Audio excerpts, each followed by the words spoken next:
morning, everybody, and welcome to Coffee and Football, presented by Adam Lowy and the Lowy Law Firm. I'm your host, Blake Monroe, where I'm joined each and every morning by Bobby Burton and CJ Vogel.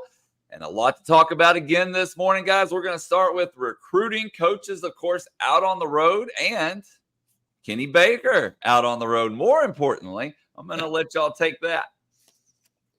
Yeah, coaches were back out on the road. Texas had a number of guys out in the deep south.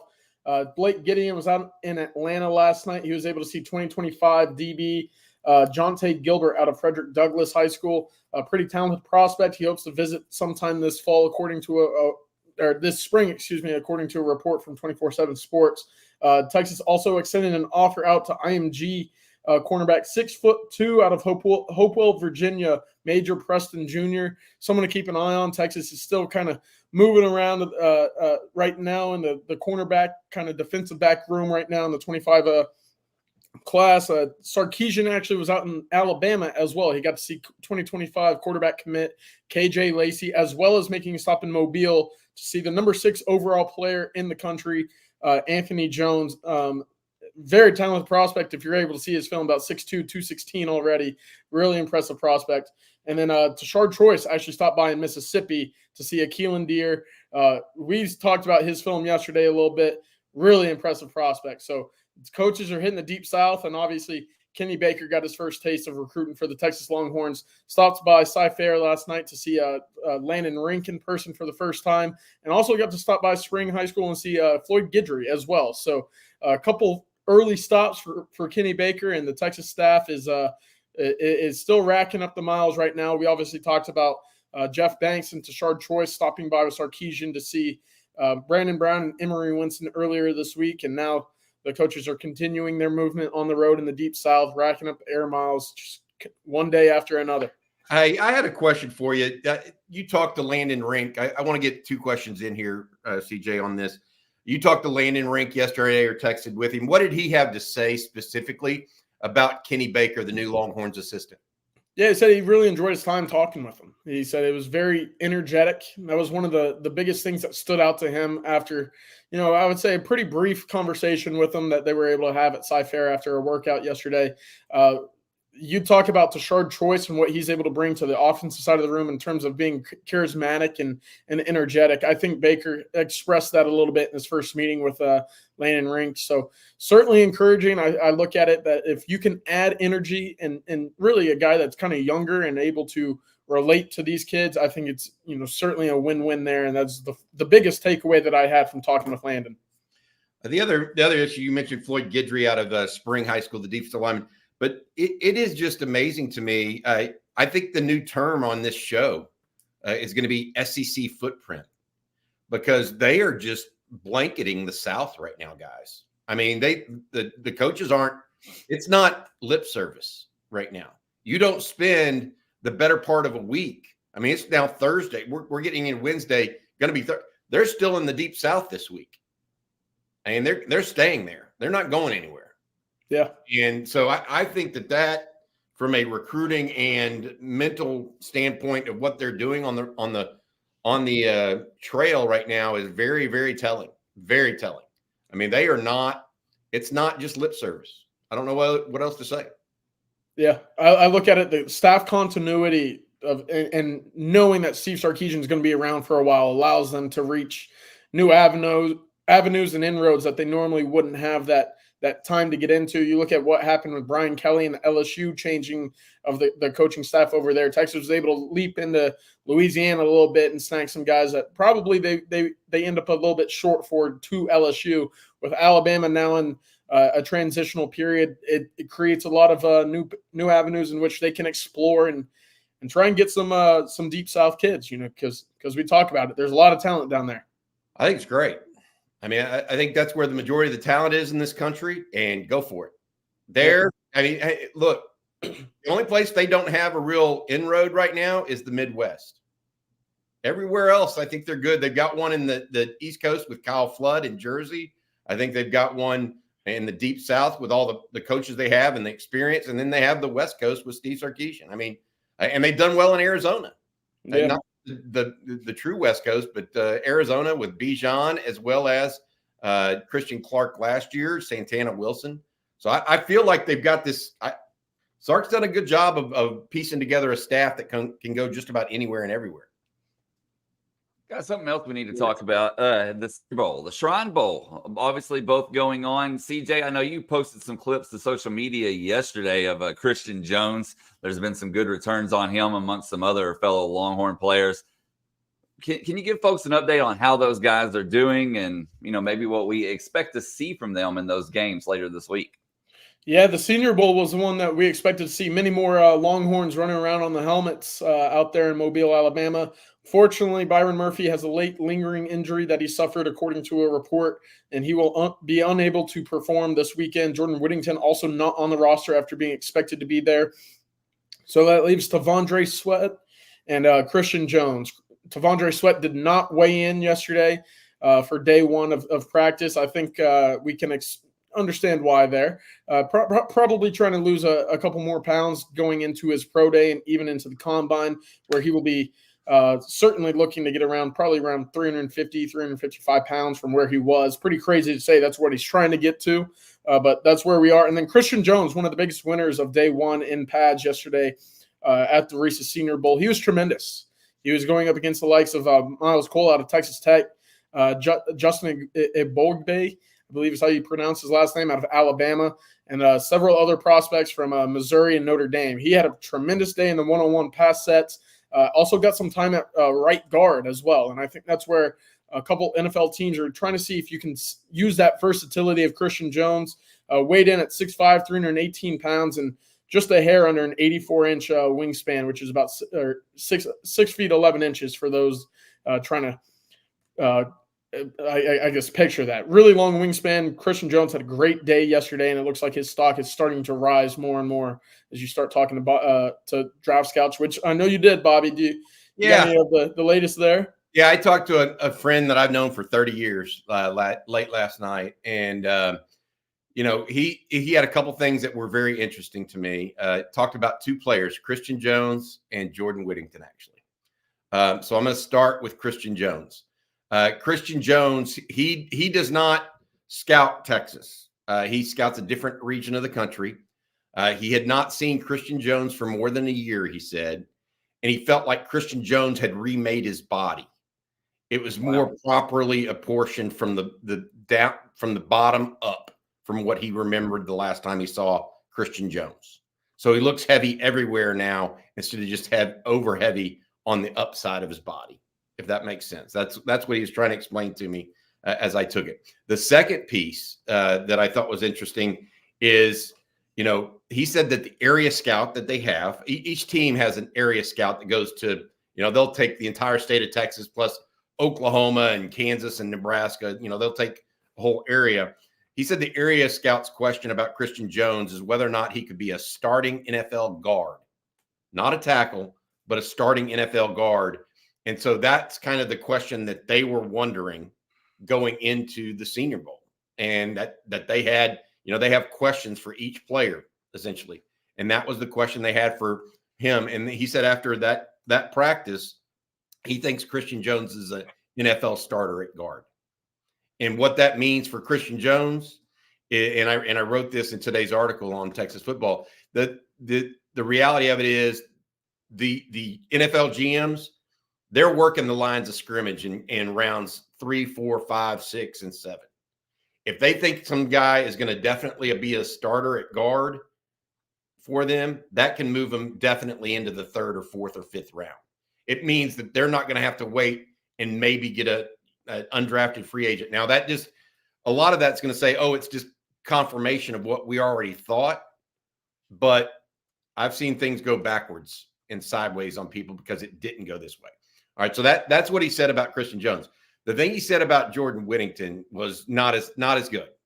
And has nothing to do, Jordan's injured, I think. And so it is what it is. He can't participate, right?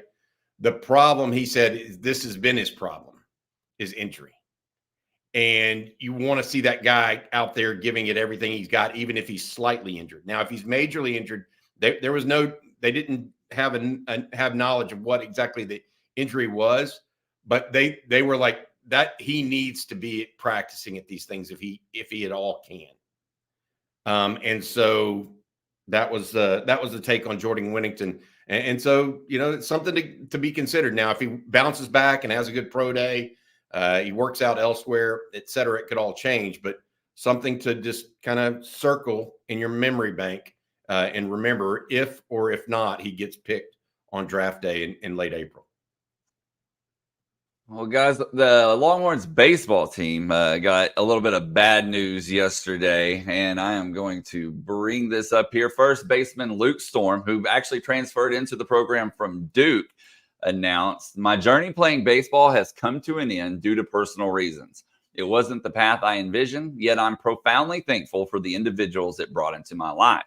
Immense gratitude to the coaches who trusted and believed in me, offering opportunities to live out my dream. Above all, heartfelt thanks to my parents whose countless sacrifices paved the way for the person I've become today. God has a plan, and I'm going to put all my faith into trusting him." How big a move is this? I mean, that it seems like it's just a week before they really start. Blake, so, Jay, how big is a deal of this? Because he was supposed to be starting, right? Yeah. I mean, Coach Pierce, had some good things to say about him when he was on with us last week. And, I mean, he was penciled in. Like I said, he played at Duke, did really well there, transferred to Texas, penciled in as the first base starter. The good news is now they can move a guy like Jared Thomas back to first base, who was probably going to be the center field starter going into the season if Storm was going to play first base. So Thomas, did very well at the plate last year. He played first base last year. So there's going to be a little bit of drop off there, maybe, but you have that experience to step right in. Now the question is who plays center field, and they got a couple of transfers in. So I think it's going to be one of those guys. I think you'll see Gasparino go to right, Porter Brown obviously going to be staying in left. But maybe Tommy Farmer, a freshman like that, could come in there. So it's going to be interesting to see, but it's definitely going to, it changes a couple of positions, not just first base. That's the interesting note, in my opinion. Yep. I think you were expecting a guy to hit around 12 to 15 home runs this year. He had an 850 OPS last year at Duke as well. So, it's a tough loss. That's certainly something that I probably wouldn't have expected to see this close to, first pitch in the season. But I think for David Pierce, it's all about finding adjustments, and he's certainly been able to prove that over his time at Texas. So, like Blake said, I think there's pieces around there to fill the void, as quickly as they can, but a little unexpected, I would say. Hey, CJ, I follow pro baseball stats. I've not followed college baseball stats. You mentioned an 850 OPS. What's a good college, like a standard college baseball OPS? It's got to be different than the pros. Yeah, the pros is anything above 800 is probably pretty solid. You're looking at college, anything over 1,000 is incredible. That's really, really impressive. And in college, you see that more often than not for your star players. Anything around 850 to 925 is probably a very good, contributor. So they lose a guy that's big, basically, is the ultimate. This Luke Storm, big player. Luke Storm, excuse me. Yeah, definitely. It's tough. We'll see. I think Tommy Farmer, though, it's just a matter of time before he became an impact player. It's just going to accelerate that timeline a little bit, I think, more than anything, because I think he's going to be really good. Him and Gasparino both. I did ask some people around the program last night about this. I am not as big a Texas baseball fan as these two are on my right here. But I did ask someone close to the program about it last night, and it's not a physical ailment. It is, he's dealing with some things internally, I think. So, good luck to him. I hate to see that about a young guy going through stuff like this, but our best to him, and as he tries to work through this. I hope he does find baseball again. Yeah, for sure. Heck of a player, no doubt about it.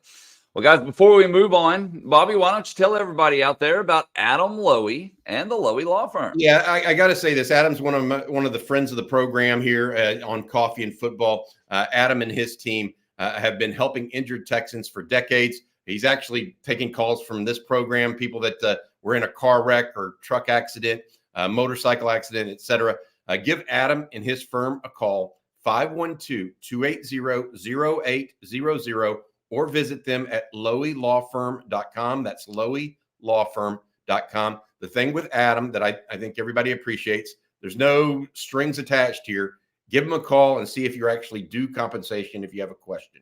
They have a free consultation that they do, 512-280-0800. Adam, we appreciate your sponsorship each and every morning of Coffee and Football. That's right. Well, one other thing I wanted to talk about before we get to questions, guys, is, we've been watching this Michigan transfer situation, the coaching situation all unfold. And yesterday, the first domino fell, it seems like, as defensive end Reese Atterbury went into the portal. You think we'll see more to come? He was I don't know. He'll be a grad transfer, I believe. Yeah. He's not a big contributor. Yeah, I don't think he's a domino is the problem. I think he's like was Jaron Thompson a domino for Texas? But Jaron Thompson even played more. Yeah, that's true. Right. I mean, and so no, it didn't happen. I don't think it's going to happen for Texas or anybody right now, is the way I'm seeing it. Now, the spring, I think all bets are off. I think that, everybody in their brother is going to be hoping that those guys go in the portal. But that is a more advantageous time for those players to go in the portal too. If you think about it, they'll have more, I don't want to say leverage, but they'll have more suitors that can get them into school right away, et cetera. They'll have more time to make their decision.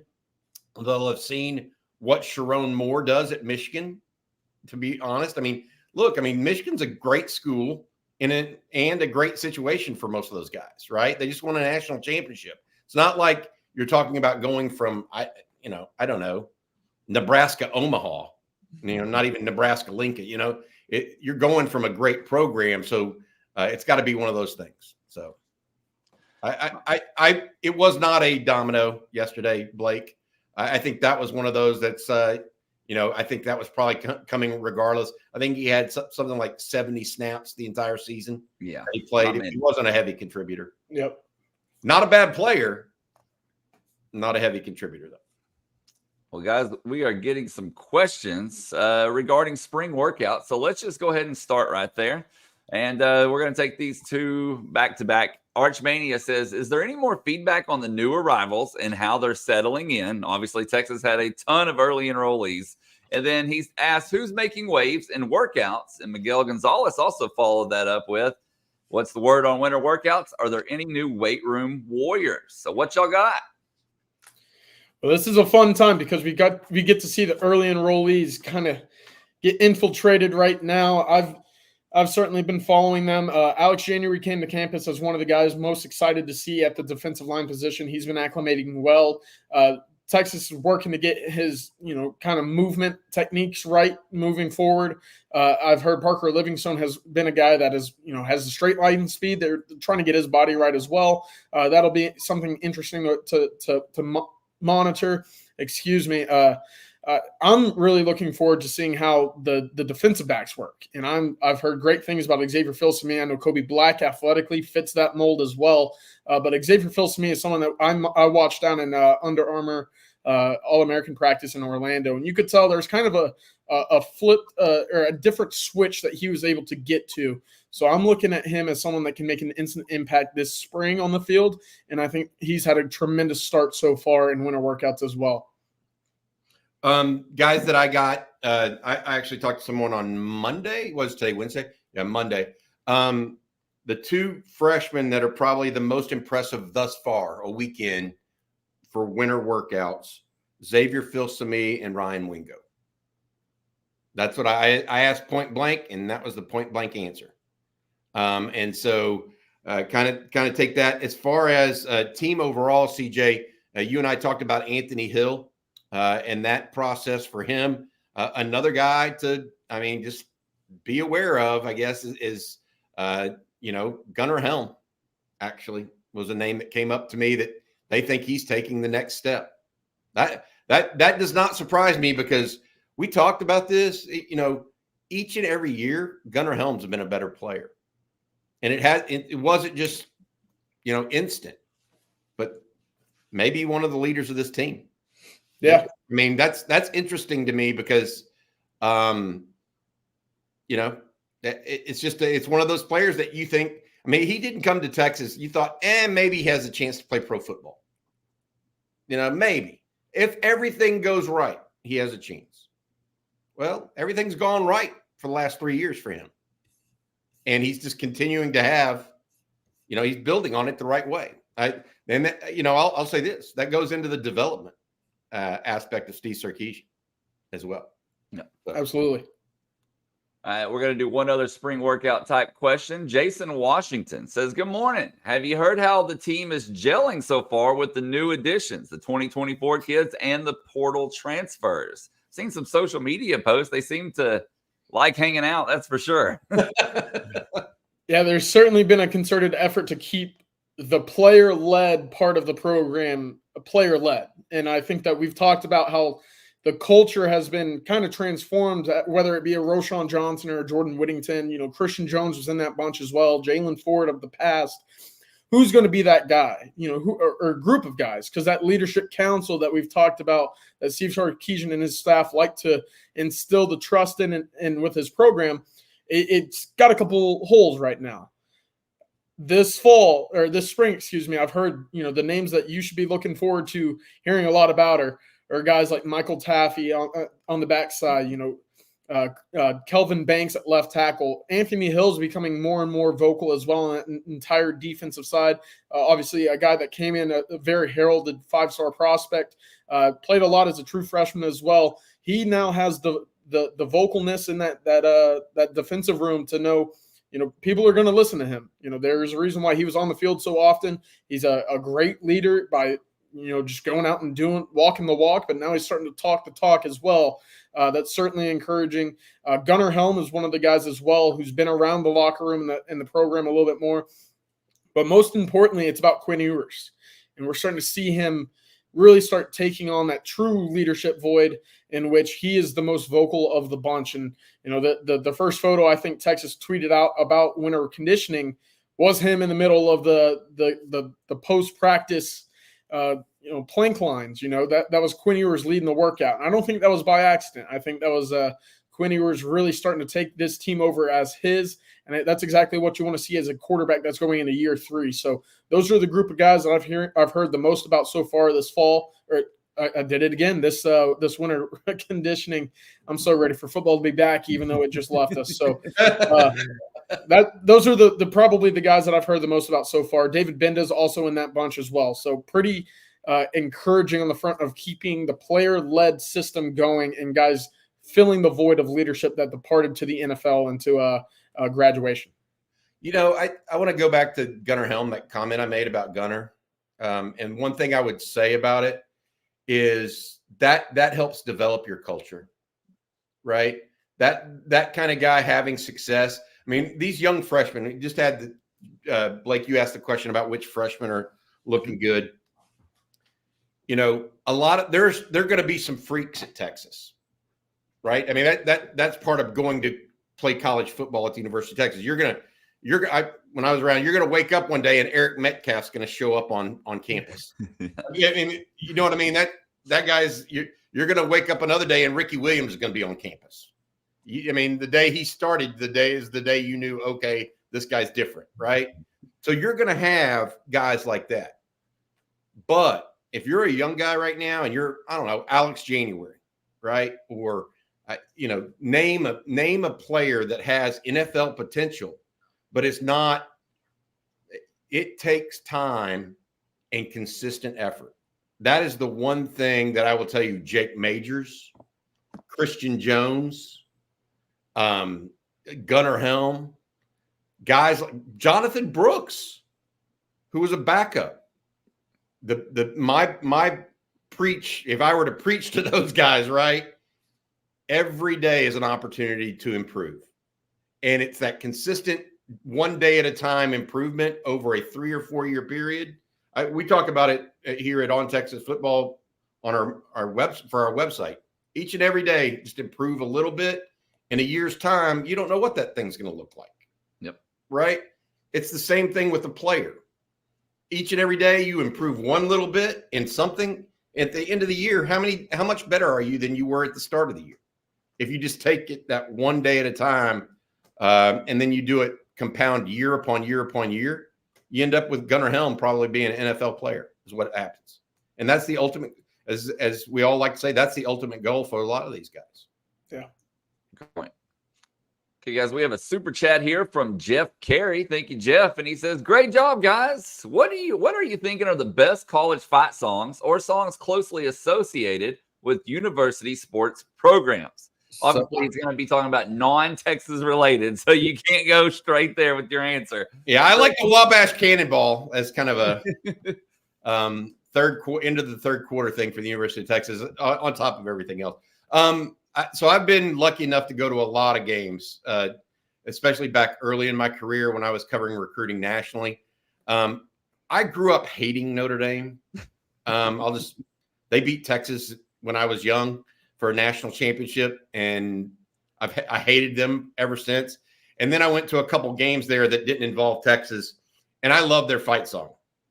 And I thought it was a great fight song, etc. The other one that I like is actually it's not a university song. It's actually Fleetwood Mac, and it's Tusk. That's really I don't know if you've ever heard that, but it's closely associated with USC, and I love that song. Big fan of Fleetwood Mac. So those are my two. Not Rocky Top, not Boomer Sooner. See, I get Rocky Top stuck in my head, and I can't get it out. Like the other day, I went around singing it for probably about 6 hours. Wow. I drove my wife crazy. But hey, what about you? What about you, CJ?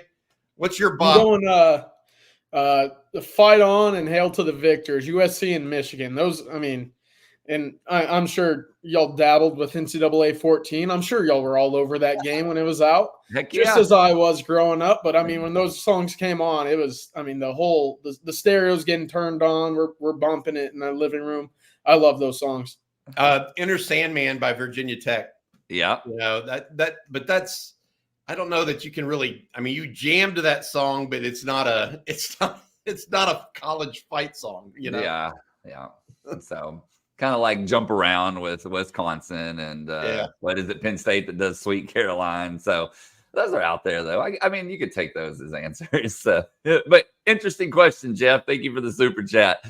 All right, let's talk about recruiting rankings because, well, a lot of the recruiting services have come out with their final rankings. And King Me asked, can you explain the final recruiting rankings and how Texas only has 1 5-star in the class? Yeah. So what happens at the end of the All-Star games is players get re-ranked, right? And so then they take the industry, like On3 does it and 24/7 does it. They take all of the services combined and create a comparison or a consensus or composite, whoever they may be. And that's how it came out. Was I think Kobe Black may have been the only 5-star for Texas. Or no, Colin Simmons was the only 5-star for Texas. Kobe Black was a 5-star in some places. Ryan Wingo was a 5-star in some places. But only one was consensus, and that was Colin Simmons. Brandon Baker was just outside of that at 34. You're talking about a number of different guys that had this issue. My take on it, and I wrote this yesterday on Texas Football because people were asking me about it.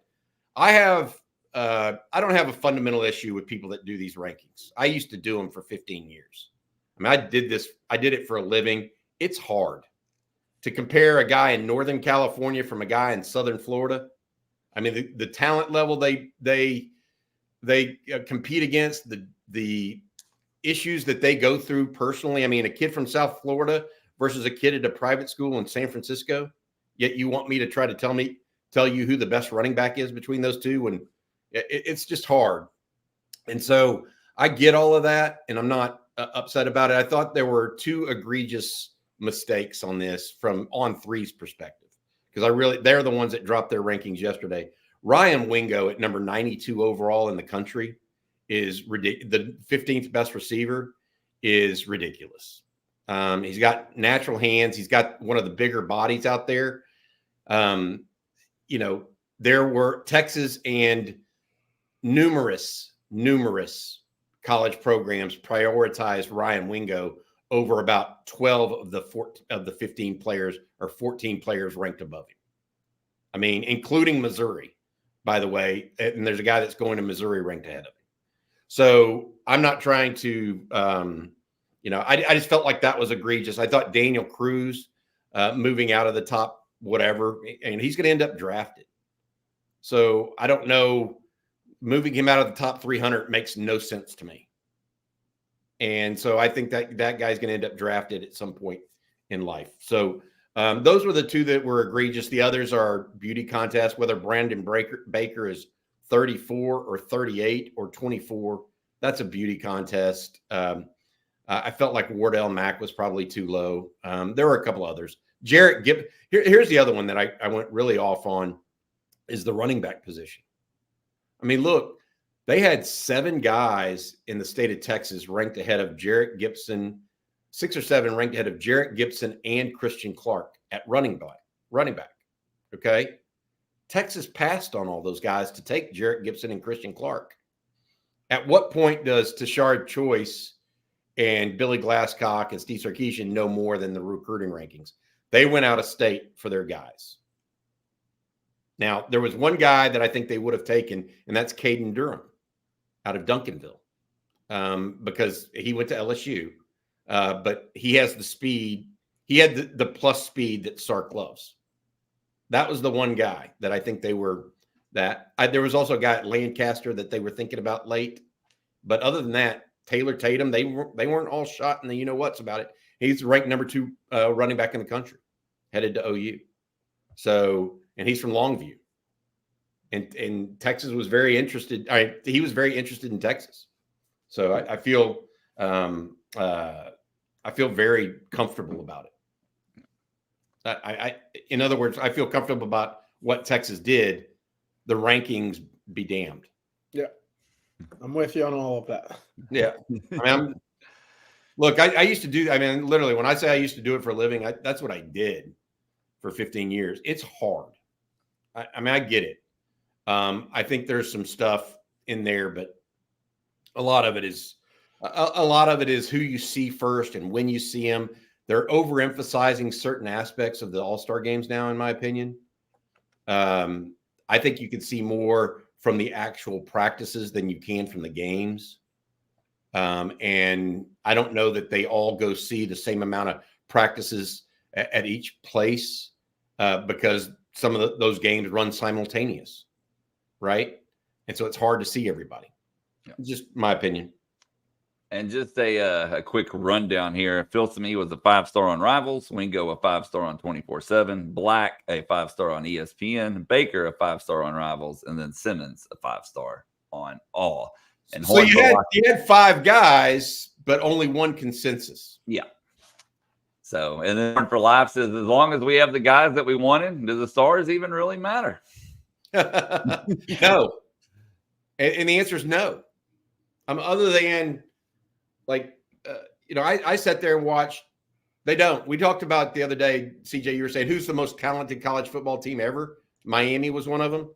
Miami had, I think, out of all that, they maybe had 3 or 4 top 10 classes. They didn't have the highest rated star players. Yeah. I mean, Ray Lewis wasn't a big known recruit, for example. Ed Reed got turned down by LSU. Had LSU stuff. I mean, Ed Reed's a Hall of Famer. Ed Reed is out of Destrehan, Louisiana. I did not know that. Oh, my God. LSU. That's crazy. I mean, he grew up with LSU stuff all in his bedroom. I mean, he wanted to walk to LSU. Oh, you're not fast enough. Oh. Well, I know the guy that was recruiting him for LSU, by the way. That wasn't a good evaluation, buddy. Hey, we all miss sometimes, Bobby. Yeah.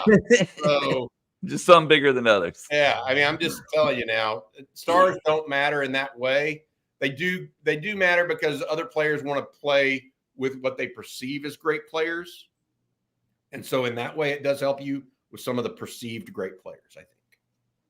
Well, here's an interesting question while we're on the subject. Jose Rodriguez says, CJ and Bobby, if you guys had the ability to rank a lowly rated recruit in one of the major recruiting service rankings, who would it be and what would you rank him at? I think we'll both have the same guy here, Bobby. Who? I was going to go with Daniel Cruz. Well, he wasn't ranked in all of them low. Right. It took a while for his rankings to rise, and I thought even during the summer going into his senior season, you could tell, this ranking was a little bit lower than where it should have been. Daniel Cruz to me is, like you mentioned, a guy that's going to end up being drafted somewhere after his Texas career. He was one that I was really encouraged about, just able to see what he could bring to the table. I like the raw tools of Jordan Washington as well. I think that you can build on that once he gets to college, get his body right. That's a little bit of a transition from being kind of that leaner, kind of, basketball player body. You can put him in the weight room and certainly see how that progresses. We saw it a little bit with all of the tight ends that Texas is using right now. Jatavian Sanders, it takes time to see these guys get on the field. Jordan Washington, he has the ability to stretch the field vertically and the athleticism to go up in high point just about anything as a result of that basketball background. So I'll go with Jordan Washington then. All right. I would have picked Jordan Washington as one of mine as well. Daniel Cruz is a little bit different because I think all right. I want to say this before we go on. Daniel Cruz is a perfect example of taste mattering of an individual program. Texas took Daniel Cruz as a center. In on 3, they have the number 2 ranked interior offensive lineman as Casey Poe out of Lindale. A very good player, by the way, who committed to Alabama. Well, Texas thought Casey Poe was a center and did not pursue him. Texas likely would have gotten Casey Poe, in my opinion, had they made him a priority from get-go. But they didn't. They took a guy ranked 25 spots below him instead. So beauty is in the eye of the beholder. We'll see who's right. I mean, it could be Alabama's right, and it could be Kyle Flood's right. We don't know. But to your point, CJ, that's the difference, right? That's the delta of what you're talking about. For me, the guys that I was thinking of originally was a guy like Trey Owens, but ultimately they actually went up on his ranking at the end of the day. I think he's going to be an NFL quarterback. I don't know if he'll be a starter, but he's just got that arm and just enough mobility that he's going to be okay. He lacks mobility, in my opinion, but he's got some movement in the pocket that'll make him okay. The one that I would probably go with, and he ended up being ranked in the top 200, is Zina Umeozulu, because I think he's still growing, and I think he's still he's going to end up being huge. Like, what is he right now? 6'4", and he lists at 221. Well, he's really, I think he's more like 6'4.5" already, and 235. Yeah, 240. So I could see him. I mean, literally 6'5.5" in time and 280.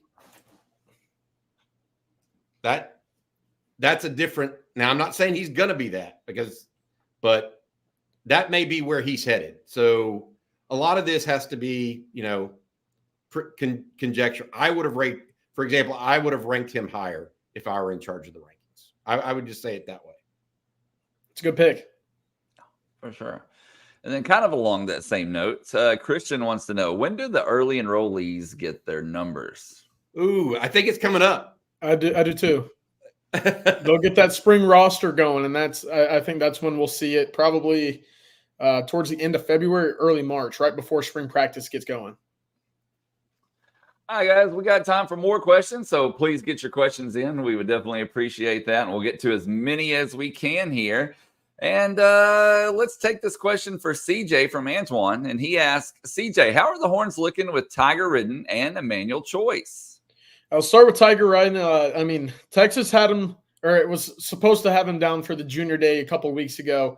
He was unable to make it in. Tashard Choice is, all over the country right now, evaluating the running back position at 2025. As for the in-state guys, I look at Tiger Ridden as someone that Texas probably has the deepest inroads in with right now. Obviously, you talk about the DeSoto pipeline that Texas has been able to establish. Trey Wisner, Jonte Cook, you look at Byron Washington, they're familiar with him there. Obviously, Boobie Feaster in the 27 class was on campus for the junior day as well. So a lot of connections pointing towards Tiger in that regard.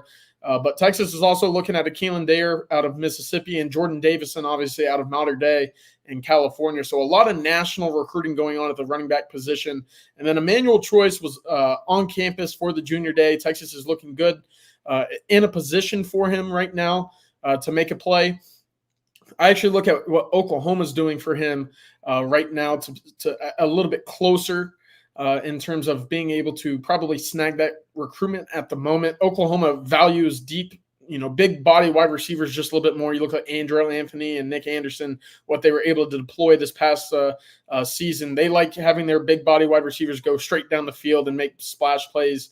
And even with Jeff Lebby gone, their tree of offensive coordinators right now with Seth Luttrell follows that same kind of mold.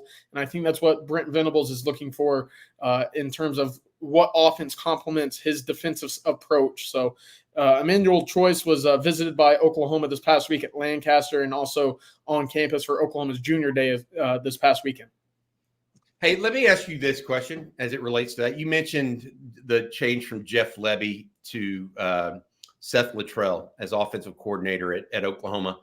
Isn't Seth Luttrell more of a Mark Mangino kind of he likes to run it a lot more and in varied ways than maybe Jeff Lebby did. Jeff Lebby was power run and throw it over the top or throw it outside. Is this a different, I mean, based on what your knowledge of that offense is going to be, don't they need some more guys that have a little bit more variety at receiver? I would think so. I think last year, if it wasn't Drake Stoops underneath, there really wasn't a guy that you could point to and say, all right, well, it's 3rd and 6. Like, who are we going to right now? And, you get the big splashy plays on the 1st and 2nd down hole shots. But aside from that, Oklahoma was kind of a one-trick pony when it came to their receivers out wide. And with Drake Stoops, kind of that insurance blanket that it is now departed, you're kind of looking around thinking, okay, who could be these guys stepping up for Oklahoma? But to your point, Bobby, it was a lot of power run and bomb over the top. It worked out for him at times. But, when Dylan Gabriel did not have his A game, you saw, lapses in that offense that ultimately hurt them more times than not when it came to close conference ball games. All right, guys. Well, we've had a lot of people join as we obviously get here near the top of the hour. So let's go back, rehash the news that we talked about at the beginning of the show. And we've been on the subject of recruiting, so let's talk about coaches on the road. What is the latest there? Texas making a wide sweep through the Deep South this week. You had Sarkisian. I'll start from Monday. Texas went out and saw Emory Winston and Brandon Baker. Brought out really what was looking like an all-star group of recruiters with Jeff Banks, Tashard Choice, and Steve Sarkisian. Tashard Choice has stayed in the area, as has Steve Sarkisian. Sark was out at Alabama yesterday to see quarterback commit KJ Lacey. Also got to see the number 6 overall prospect, Anthony Jones, out of Mobile, Alabama, as well, while on his trip to Alabama. Tashard Choice actually stuck down in the area and got to see Keelan Dare out of Mississippi. Quitman, Mississippi, I believe, is actually where he is, closer to the Alabama border. Really talented prospect. We watched his film the other day, and it took several minutes of tape before seeing him hit his knee on the ground one time. So talented prospect. We'll see just how Texas is able to get the inroads going there as well. Blake Gideon was out in Atlanta, Georgia yesterday, seeing 2025 defensive back Jonte Gilbert. One to watch moving forward. And then obviously we got to see Kenny Baker, the new Texas defensive line hire, start hitting the road in the state of Texas. First stops yesterday were to Spring High School to see Floyd Guidry, and also out to Cy Fair, where he got to talk with Landon Rink for the first time face-to-face. Early returns say that the energy was high and very likable, approachable guy from Landon Rink, who I was able to chat with just a little bit. So good. I mean, we've talked about the Texas coaching staff ranking, raising the miles on their frequent flyer card. Doesn't look like it's stopping anytime soon right now in the Deep South. Yeah, the SEC footprint is a real thing. I said that early in this broadcast, and I truly believe it. What's interesting? You mentioned not only Tashard Choice, Jeff Banks, Steve Sarkisian down in the SEC. Blake Gideon was there yesterday too in Atlanta.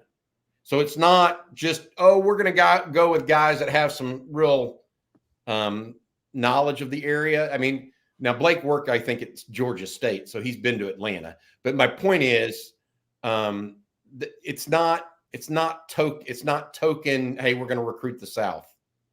They're starting to expend some resources in doing that. I think that we're going to see slight difference in number of takes from the SEC footprint this year. They're going to canvass it even more than they have previously, and which is smart. Yeah. The other big news that we talked about at the beginning of the show here was Luke Storm, the first baseman for Texas. And Jack says, any news on Luke Storm, the first baseman that left the team? Storm posted that his journey playing baseball has come to an end due to personal reasons. So obviously a big loss there for the Longhorns. And then we'll look for Jared Thomas, of course, to move over to first base for them. And then I wanted to take this other baseball-related question here real quick, guys, from Dean. And he said, how much did last year's baseball season influence this year's newcomers to play for Coach Pierce? Baseball recruiting a little bit different than football in the sense that they kind of wrap those guys up pretty early. Now, obviously, NCAA made some changes to the rules, and Coach Pierce even talked about it with us, how much he likes it.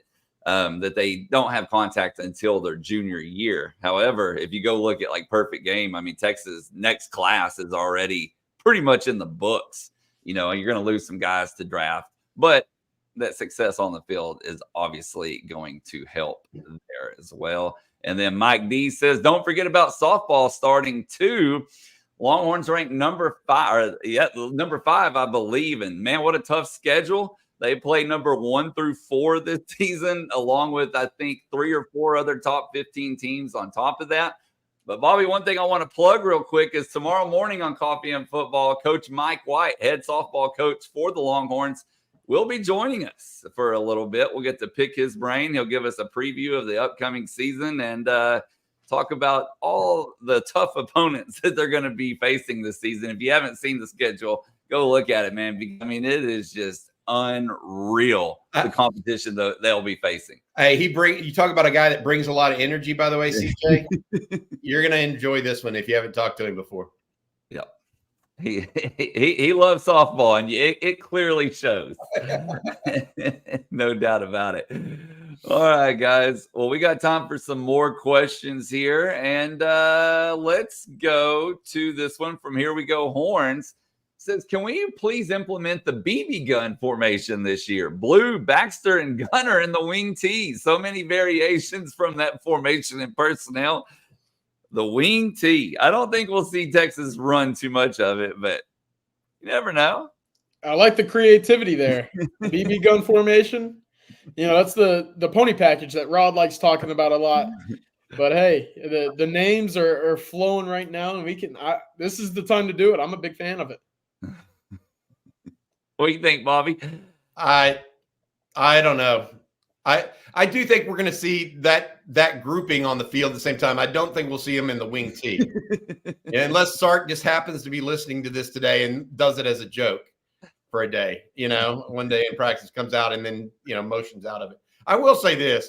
The thing about Sark is you don't know what it's going to look like pre-snap. You do kind of know what he likes to get into eventually. From a formation standpoint, the wing T is not one of them. He may start in the wing T. He's not going to end there, I don't think. Hey, real quick, guys, before we move on, Winston Culpepper, we got your super chat, but no question or comment attached to it. If you'll send it regular, I'll make sure to fix that for you, and then we'll get it asked and get it addressed for sure. Let's see here. Mike D says, this past season's Longhorn football team, who, in your opinion, was the unsung hero for the Longhorns on offense, defense, special teams, and overall? Special teams for me was Keaton Crawford. I mean, I think he's elite. And so I don't know if he's unsung in that regard, but I thought the dude was elite. And then second would be both Ryan Sanborn and Bert Auburn. I mean, those guys were elite, in my opinion. So take special teams. I think everybody would agree with those 3 probably. I'd add Keelan Robinson to the bunch. He did work as a gunner and obviously flipped around, had a couple big returns.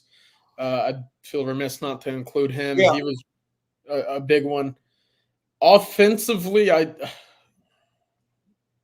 mean, unsung Texas. Maybe Christian Jones. I was probably going to go Christian Jones. I feel like we didn't. There weren't many guys that we could point to on the offensive side of the ball and say, they didn't contribute on the field too often, but when they did, it was a big part of it because, when you were on the field for Steve Sarkisian, you were on the field offensively. So Christian Jones, probably just from the step that he was able to take and anchor down that right side of the offensive line. I like that one. We have the super chat now from Winston. And guys, obviously a lot of drama, I guess would be the word, about the horns down, especially after the BYU game over the weekend in basketball. Lots of national commentary regarding that. And that's what Winston's super chat is regarding. He says, when a Longhorn has his horns up, he's safe. But when he lowers his head and puts his horns down, he's attacking and you need to run. Kind of funny. The competition thinks it's an insult. Thank you, Winston, by the way, for the super chat. Look, my comment on this is the same as I made the other day. I just don't is anybody actually perturbed by that? The only time that I get pissed off about it, and the only time, is when someone's doing it in someone's face.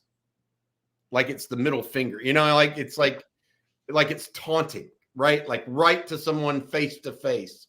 And that has not, and that could be, if that's happening, it has nothing to do with actually the hand signal and actually just what the other guy is doing in his body language, period. Not the horns down signal.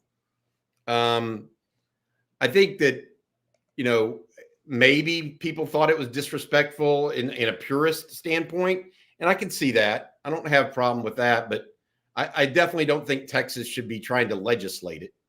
I know that I'll say this. I know that the people that run the university they see it kind of as a element of college sports that makes them one of the teams that are like the Raiders. You either love them or hate them, or the Cowboys. You either love them or hate them. They don't have a problem with that. That's what makes Texas stand alone compared to some other people. Well, one other thing that we talked about at the beginning of the show is Michigan, obviously with the coaching changes. And, we're getting lots of comments still regarding that. This one from Lloyd Davis, for example. I doubt many players leave Michigan since they'll be playing for a coach that took over and still won while Harbaugh was going through his suspension. Todd Lacey then adds, Michigan is going to be bringing in new assistants. There will be some attrition. So with that said, and I'm going to use Captain Americano's question here, do you think there will be eventual attrition? I do. Now, when all is said and done, I think there's going to be attrition. How much is the question? I think they're going to lose 2 or 3 key guys, at least. Will they lose 8? Like Alabama? Would Alabama end up losing 7 or 8, CJ, that were starters? Caleb Downs, the best player. Isaiah Bond, best off. Amari Niblack, they lost several. Chris Weatherford saying Michigan DT went in the portal already. He was a backup that wasn't going to play a lot, Chris. So don't worry about that one, in my opinion. He's kind of a non-event of sorts. But I do think come April, you're going to have at least 2 or 3 guys that are going to be there. I think that are going to move in. I just don't know if it's going to be 8.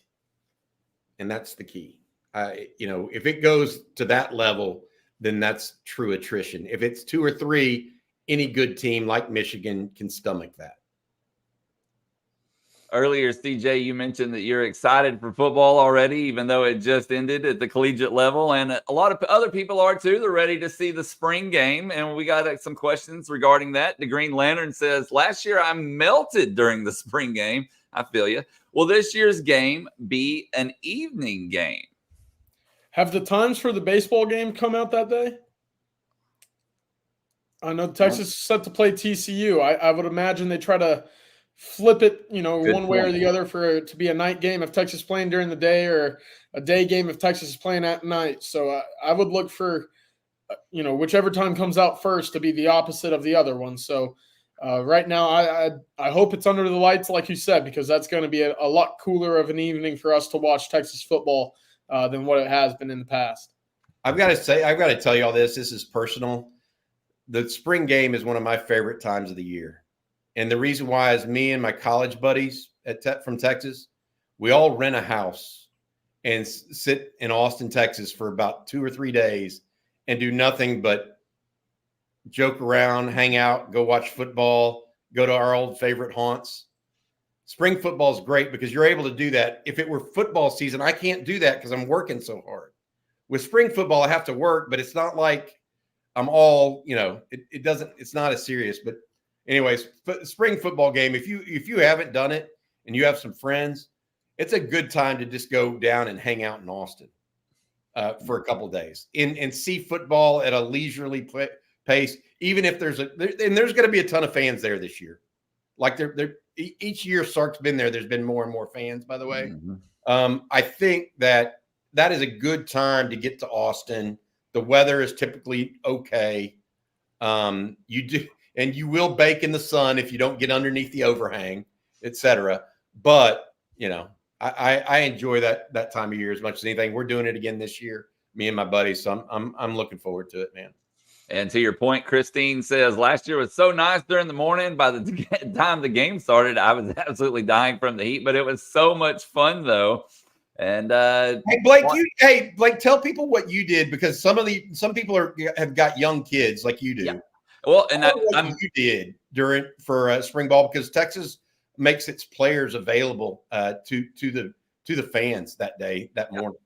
And I'll actually answer Nate's question here that I was going to get to next. How bad are the autograph lines typically at the spring game? Have 3 young boys, 7 and under, trying to set expectations. My advice is to show up early, 45 minutes, at least, I'd say 30 to 45 minutes, somewhere in there early, get in that line. And Texas does a great job. And that's what we did last year, because my middle son, actually the poster hanging over me, is autographed, I think, from this game. But they do a great job of breaking it up and getting you in and getting you out pretty quick. And then you have the Bevo Boulevard going on. Usually you have all the festivities, and there's just so much going on. And it's great for families, especially if I'm in the same boat as you. I have 3 boys, Nate. They go down there and they all have a good time. Mine obviously are from 5 to 15, so a little bit different age range, but there was something down there for everybody. And Texas does a really good job of, making it where there is something for everybody, whether it's food or games or, whatever it may be. It is a good time. But for the autograph line, I would say at least show up 30 minutes early, if not 45. So we're going to stay here on the spring game. And Jameson asked, who do you think will have a breakout during the spring game on offense and who on defense? And do you think we'll have a true freshman breakout like Anthony Hill did last year? I'm going with Ryan Wingo on offense. Maybe Trey Wisner on offense. Those are my 2 that I think, like, I don't consider Isaiah Bond a breakout, or Matthew Golden, or any of the transfers, right? That's hard for me because I don't know enough yet. But Ryan Wingo and Trey Wisner on offense for me. I wouldn't consider Jonte Cook breaking out either, because I kind of know, we've kind of seen him, right? And there are expectations there. On defense, man, I want it to be Sadir Mitchell so bad, but I don't know that it will be. And so I'll maybe go with an improved Derek Williams on defense. That'll be mine. I like Ryan Wingo. I think that's one that you can see the tangible breakout. Big catcher. We saw a little bit of a Jonte with the big touchdown receptions. Malik Murphy, I thought, was the biggest winner from last year's spring game, obviously with the deep throws. I like that on the offensive side of the ball. Defensively, if you're talking about guys that I want to see take the next step, it's Leonga Lafau in the middle of the defense, and then a newcomer, maybe a Zena or Colin Simmons off the edge. Colin Simmons off the edge, or Trey Moore. see what he really has when he takes that step up in competition. Mm-hmm. Absolutely. And then before we move away from the spring game discussion, Horn for Life says, Bobby, I have to know what your favorite haunt is. Well, I like all the little interesting stuff down in South Austin a little bit. That's where we usually stay, is over in a little neighborhood there. But if it's around campus, the place that I have gone to forever, for 35 years now, it's a place called Crown and Anchor Pub. And me and my buddies go over there. We went there in college. We go there now. It's right next to the Posse East, if you're familiar with that area. It's also very easy to get to the football practice field from there. So that's another reason for me to still frequent it. But that's my take. That's where I've gone. A lot of the places I used to go are gone. Quackenbush's. I used to go get coffee there. I mean, the amount of change is crazy. And I really like what they've done with campus, by the way. If you haven't been on campus in 10 to 15 years, CJ, you were lucky. There used to be bat dew on all up and down campus, and guano, and all. It was grackles, I think, were the birds. Now they've cleaned that place up. It's so much nicer. But anyways, I like Crown and Anchor. That's kind of my place. Well, we discussed who might break out during the spring, but Miguel wants to talk about the fall. He says, guys, who are the dogs going to be next year? That dude opposing teams are like, I don't want no smoke with this guy. Would it be Campbell, Williams, Hills, guys like that? Who do y'all think? I think Campbell and Hill are two. I think you got that one right. I think if Neto gets on the field, I think he's one too. He plays a little spicy. Right? Yeah. We've seen that in very limited snaps. He's got no problem being spicy. It's interesting. What about somebody like Ethan Burke if he takes the next step? I know he doesn't look like it, but he plays with that. I mean, he plays through the whistle. And those tend to be the guys that irritate the other team, right? The ones that the whistle blows, and then there's still that half second of going through your block or going through your man. With a 6'6" man at that. Yeah, that's not like it's a guy you can disengage with easily. This guy, he's a big dude. Yeah, I like that. They don't just get the cheese. They go for a little extra cheese at the end of the play. I like those guys. Yeah. Every team needs like 4 or 5 of them. All right, let's talk about Amari Niblack. Osmosis Jones says, I haven't seen much Niblack film, but he looks like a physically gifted player and could be used similar to Jatavion Sanders. Where's the drop-off there? Well, the drop-off, to JT Sanders' credit, he became a more willing blocker and more willing to be physical in the trenches. It still wasn't necessarily a strength for him by the time he left campus, but it was a step up and from which we saw from year 1 on the field to year 2. Niblack a little skinnier, a little thinner than what we saw at JT Sanders, so he's more of a leaner kind of build. You see his ability to get down the field and make the plays in intermediate routes. You'll see a lot of that from him. Obviously, the speed and elusiveness down the field play to his strength in that regard. Obviously, has great hands as well. But where you'll see the drop-off is when he's coming around as a wham blocker from that H-back position, from that tight end spot. So I think you'll see a little bit of a drop-off, but if you're able to get him on campus and get him right into the system, hopefully add 5 or 10 pounds, you'll see a willingness as well, like we saw with Jatavion Sanders. Well, before we move on to the next question, Bobby, I'm going to let you tell everybody out there about Adam Lowy and the Lowy Law Firm. Yeah, absolutely. Thank you very much to Adam Lowy and the Lowy Law Firm. Adam has been sponsoring our show for more than a year now. We really appreciate him. Adam and his law firm, Lowy Law Firm, have been helping injured Texans for more than 2 decades now. If you've been injured in a car wreck, truck accident, a motorcycle, RV, whatever it may be, Adam and his group give you a free consultation, no strings attached. If you think you may be due some compensation or want to talk about legal ramifications, give him a call, 512-280-0800, 512-280-0800. 0800. And he's, or you can reach him at his website, loweylawfirm.com. Adam, thanks for your sponsorship of Coffee and Football every Wednesday morning. Well, we have time for just a couple of more questions. And Jameson says, Bobby, I listen a lot, and I believe you're a barbecue connoisseur. What place should I try in Austin for the spring game? I think connoisseur means eater. I don't know if I've ever been called a connoisseur before. Franklin's in town is some of the best barbecue I've ever had. Terry Black's is one that I love. I think they do it right. The other ones, I mean, look, I guess I am a barbecue. My wedding rehearsal dinner was at Salt Lick Barbecue. You know, if you've ever been out to Driftwood in that area, that's an experience. Like, go out there and it's an all-you-can-eat kind of place, open pit. I love that. You know, the other places I like. There's a barbecue place in Lockhart. Terry Black's is out there. But then also, and I haven't had Interstellar or La Barbecue, which I've heard both are really good in Austin. And then there's a place in Taylor that I really like.